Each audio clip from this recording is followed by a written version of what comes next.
शान्ताकारं भुजगशयनं पद्मनाभं सुरेशं विश्वाधारं गगनसदृशं मेघवर्णं शुभांगं लक्ष्मीकान्तं कमलनयनं योगिधृध्यानगम्यं वन्दे विष्णुं भवभयहरं सर्वलोकैकनाथं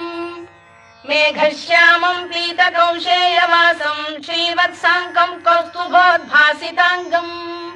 पुण्योपेतं पुण्डरीकायताक्षं विष्णुं वन्दे सर्वलोकैकनाथं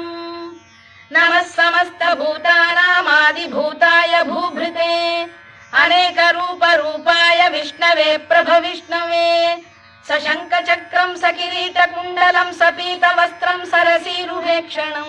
सहारवक्षस्थलशोभिकौस्तुभं नमामि विष्णुं शिरसा चतुर्भुजं छायायां पारिजातस्य हेमसिंहासनोपरि आसीन